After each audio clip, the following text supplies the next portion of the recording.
Hello Rohan, welcome to Capitude the capital of learning. मित्रांनो, तुम्हा सर्वांचं पुन्हा एकदा स्वागत आहे आमच्या कॅपिट्यूडच्या ऑफिशियल यूट्यूब चॅनलवरती. एक अत्यंत महत्त्वाचा जो बदल झालेला आहे KDMC म्हणजेच कल्याण डोंबिवली महानगरपालिकेची जी भरती आलेली आहे नुकताच, त्याचा जो सिलेबस होता त्यामध्ये एक मोठा बदल झालेला आहे आणि त्या बदलासाठीच आपण हा आजचा जो अपडेटचा व्हिडिओ तुमच्यापर्यंत घेऊन आलेलो आहे.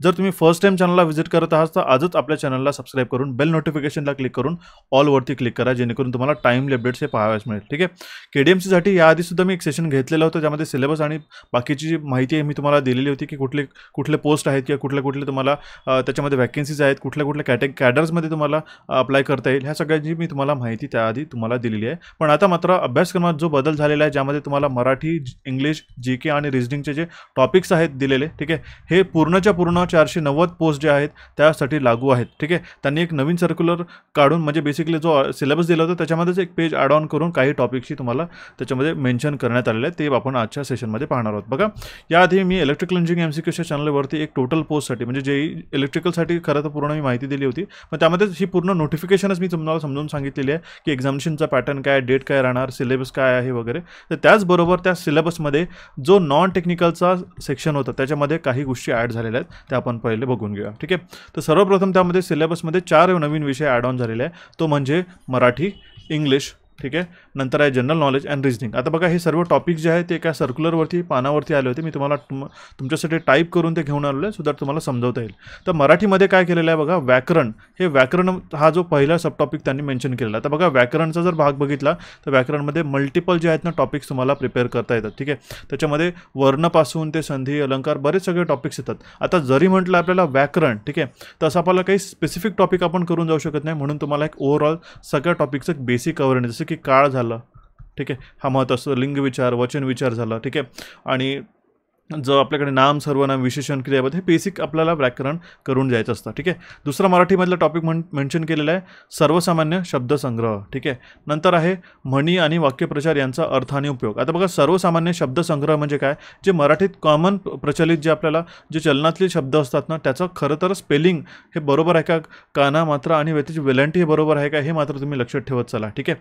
आता जसं म्हणी आहे, ठीक आहे, हा उकार किंवा त्याच्यावरती वेलांटी कशी आहे हे सुद्धा बेसिक पाहणं गरजेचं. त्यामध्ये ते जनरली फंडामेंटल प्रश्न विचारतात मराठीमध्ये. ठीक आहे. तर हा दुसरा टॉपिक त्यांनी मेन्शन केलेला आहे मराठीमध्येच. नंतर आहे म्हणी व वाक्यप्रचार, त्याचा अर्थ आणि उपयोग. याच्यावरती तर नक्कीच प्रश्न पडतो. हा एक प्रश्न तुम्ही हमखास ठरलेला आहे. जे कॉमन पहिले ते एक स्टेटमेंट दिलं जाते, वाक्य दिलं जाते आणि त्याच्यावरती अर्थपूर्ण त्याच्याशी मिळता जुळता अशी कुठली म्हण त्याला म्हणजे ती जी म्हण आहे ती कुठली त्याला ॲप्लिकेबल राहील, ठीक आहे, कुठली ती म्हण त्याला लागू राहील हे असं त्याच्यावरती विचारलं जातं, किंवा त्या म्हणीचा अर्थ तुम्हाला विचारला जातो. ठीक आहे. तर हा तिसरा टॉपिक आहे. उत्तरावरील प्रश्नांची उत्तरे, ज्याला आपण म्हणतो रिडिंग कॉम्प्रेन्शन. ठीक आहे. एक पॅसेज दिलेला असतो, एक उतारा दिला असतो, त्यावरती त्या संदर्भात आपल्याला हे पॅसेज दिले जातात. बघा, हा उतारा कुठल्या लेवलचा राहील, याच्यामध्ये स्टोरी राहील का, ठीक आहे, किंवा आपल्याकडे लेख राहील, हा डिपेंड करतो तुमच्या पोस्टची डिफिकल्टी लेवल किती आहे, तर त्यानुसार ते तुम्हाला प्रश्न विचारतात.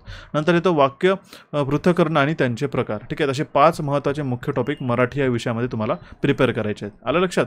नंतर येतं इंग्लिशमध्ये. तर इंग्लिशमध्ये सुद्धा ग्रामर हा विषय मेन्शन केलं, तर ग्रामरमध्ये each and every fundamental grammar तुम्हाला यायला पाहिजे. ओके. नंतर परत कॉमन व्होकॅब्युलरी झालं.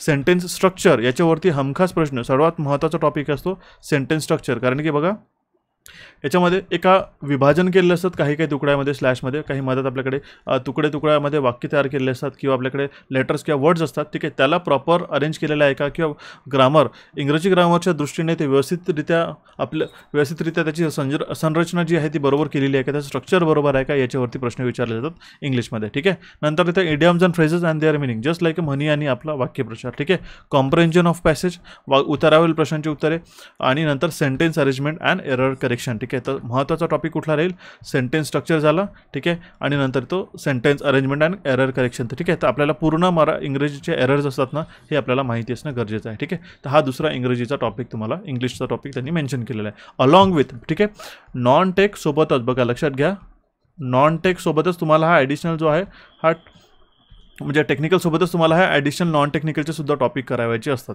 ठीक आहे. लक्षात आलं. नंतर त्यांनी थर्ड टॉपिक मेन्शन केलं, तो आहे जनरल नॉलेज. जनरल नॉलेजमध्ये चालू घडामोडीवरती सगळ्यात जास्त प्रश्न विचारले जातात, याला आपण म्हणतो करंट अफेअर्स. ठीक आहे.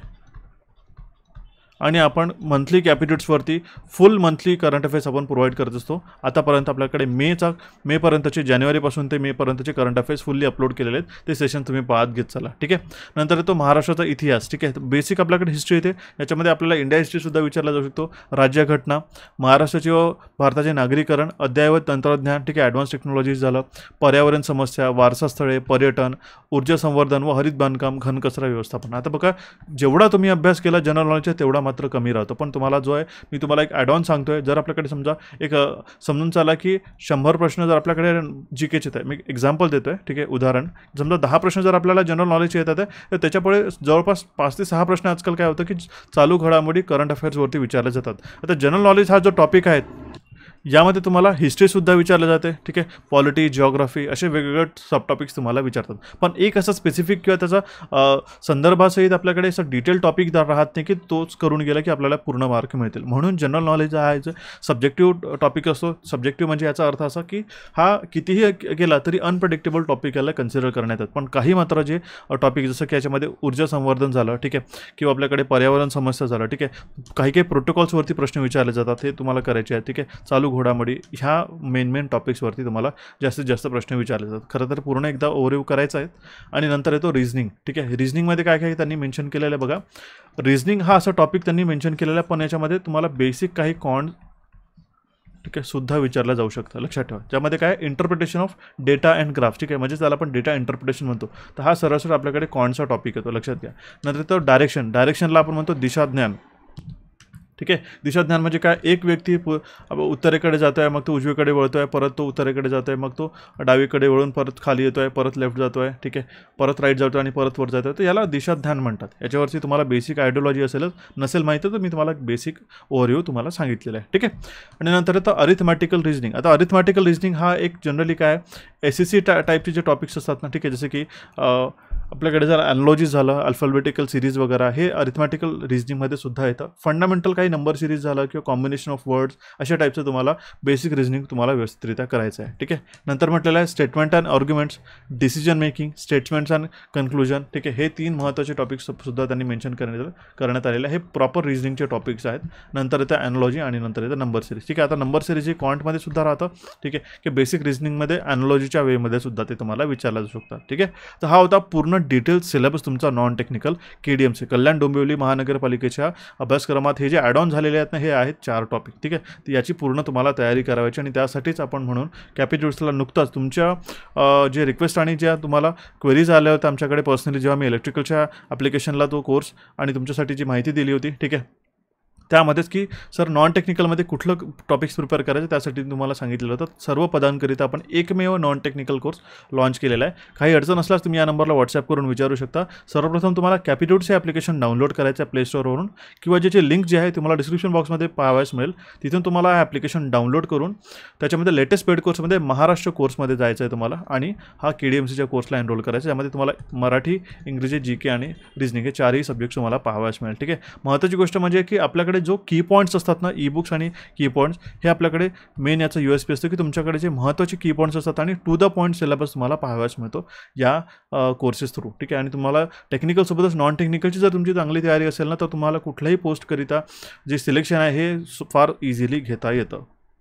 ओके, इथपर्यंत क्लिअर झालं. आता एक गोष्ट सांगते तुम्हाला की हे जे 4 महत्त्वाचे टॉपिक आहे, जसं की Marathi, English, general knowledge and reasoning, हे पूर्णच्या पूर्ण टोटल 490 पोस्टसाठी अप्लिकेबल आहे. ठीक आहे. हे ॲड ऑन आहे तुमच्या टेक्निकलच्या सोबत. म्हणजे कुठली स्पेसिफिक समजा मेकॅनिकल, सिव्हिल किंवा इलेक्ट्रिकलची पोस्ट तुम्हाला अप्लाय करताय, ठीक आहे, त्यामध्ये टेक्निकलसोबतच हे तुम्हाला ॲडिशनल 4 टॉपिकसुद्धा प्रिपेअर करावे लागतील. आणि ज्या टॉपिकमध्ये जसं की आपल्याकडे स्कोरिंग टॉपिक असतो, रिझनिंग झाला, इंग्लिशमध्ये सुद्धा तुम्हाला स्कोर करता येतं आणि मराठीमध्ये जर तुमचं बेसिक क्लिअर असेल तरी मिळतं. ठीक आहे. GKमध्ये एक अराउंड आपल्याकडे 60 ते 70% प्रश्न प्रॉपरली आपल्याला ॲक्युरेट अटेम्प्ट करता येतात जर तुम्हाला करंट अफेअर्स आणि स्टॅटिक GK माहिती आहे तर. ठीक आहे. तर हे तुम्हाला टॉपिक्स व्यवस्थितरित्या प्रिपेअर करायचे पूर्णच्या पूर्ण इक्वल पोस्टसाठी हे ॲप्लिकेबल राहील. ठीक आहे. काय अडचण असल्यास मला विचारा. आणि जर तुम्ही ज्युनियर इंजिनियर इलेक्ट्रिकलची तयारी करत असाल, ठीक आहे, तर त्यासाठी आपण नुकतंच ॲप्लिकेशनला थिअरी आणि MCQचा टेक्निकल कोर्स लॉन्च केलेला आहे. आणि याच्यामध्ये आपण आपल्या मेकॅनिकलचे सुद्धा टॉपिक्स ॲड ऑन करतो आहे. ठीक आहे. बघा, या कोर्सला सुद्धा आपण नुकतंच लॉन्च केलेलं आहे, कॉन्टेंट ॲड ऑन होत आहे. ठीक आहे. जर तुम्हाला कुठल्या टॉपिकची अजून अडचण चालली आहे, जे तुम्हाला दिसत नसेल, तर तो लक्षात ठेवा की तो व्हिडिओ अपलोड होत आहे. ठीक आहे. तर कमीत कमी मॅक्सिमम आपल्याकडे कमीत कमी वेळेमध्ये याच्यामध्ये आपण मॅक्सिमम डेटा जो आहे आपण त्याच्यामध्ये फीडअप करतो आहे, जो तुम्हाला परीक्षेसाठी कामात राहील. ठीक आहे. सोबतच आपल्याकडे याच्यामध्ये मेकॅनिकल टॉपिक आहे, जसं की HVAC झाला. ठीक आहे. हा सुद्धा आपण यामध्ये कव्हर केलेला आहे. बाकी मेकॅनिकल टॉपिकसुद्धा येतील. ठीक आहे. जे इलेक्ट्रिकलचे टॉपिक्स आहेत मी तुम्हाला सांगितलेले आहे की कुठल्या कुठल्या टॉपिकमध्ये काय काय कॅटेगरीज आहेत त्या सब टॉपिकशी, हे सुद्धा मी त्याच्यासाठी डिटेल व्हिडिओ बनवला होताच.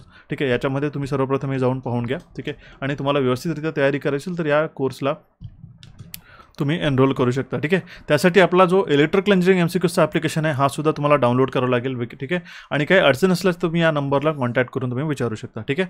महत्त्वाची गोष्ट म्हणजे काय की हा व्हिडिओ रेकॉर्डेड सेशन असल्या कारणामुळे जे टू द पॉईंट आपल्याकडे सिलेबस आहे KDMCचा यालाच अनुसरून बनवण्यात आलेले आहेत. म्हणजे तुमची टेक्निकल आणि नॉन टेक्निकल दोन्हीची तयारी आपण आपल्याकडे करून घेतो आहे. ठीक आहे. आणि डेली प्रॅक्टिससाठी रिझनिंग आणि क्वांटिटेटिव्ह ॲप्टिट्यूड म्हणा किंवा इंग्लिश म्हणा असे जे फ्री पोस्ट असतात ते आपण आपल्या कॅपेट्यूडच्या टेलिग्राम चॅनलवरती रोज देत असतो. म्हणून तुम्हाला टेलिग्राम चॅनल जॉईन करायचं. या आधीचे सुद्धा प्रिव्हियस तुम्ही सॉल्व नसेल केले तर तुम्ही ते प्रिव्हियसच्या डेट्सला ओपन करून ते तुम्ही फ्री प्रॅक्टिस क्विज आपण हे सॉल्व करू शकता. ठीक आहे. यासाठी तुम्ही टेलिग्राम चॅनल जॉईन करा. ठीक आहे. जर तुम्ही इलेक्ट्रिकल इंजिनिअरिंगला बिलॉंग करत असाल तर तुम्ही इलेक्ट्रिकल इंजिनिअरिंगच्या सुद्धा टेलिग्राम चॅनलला तुम्ही जॉईन करू शकता. ठीक आहे. दोन्ही ॲप्लिकेशन म्हणजे टेक्निकल आणि नॉन टेक्निकलचं ॲप्लिकेशन आपलं कॅपिट्यूड्स हे तुमच्या फोनमध्ये असणं गरजेचं आहे. कारण यावरती फ्री टेस्ट म्हणा किंवा आपल्याकडे डिटेल सिलेबस आणि अपडेट जे असतात ते तुम्हाला इन्स्टंटली पाहाव्यास मिळतात. ठीक आहे. आणि या सिलेबसचा जो बदल झालेला आहे याबाबत अजून काही तुम्हाला अडचण असल्यास मला कमेंट बॉक्समध्ये नक्की कमेंट करून कळवा. आपल्या चॅनल कॅपिट्यूड्सला इथे क्लिक करून सबस्क्राईब करू शकता. इथे क्लिक करून तुम्ही आपलं ॲप्लिकेशन डाउनलोड करू शकता. याचा सिलेबस पाहायचा असेल तुम्ही इथे क्लिक करून हे सेशन पाहू शकता. टेलिग्राम चॅनलशी कनेक्टेड राहा सुद्धा तुम्हाला टाईमली अपडेट्स पाहाव्यास मिळेल. So guys thank you for watching this session. Have a nice day. भेटू आपण आपल्या नवीन सेशनमध्ये लवकरच.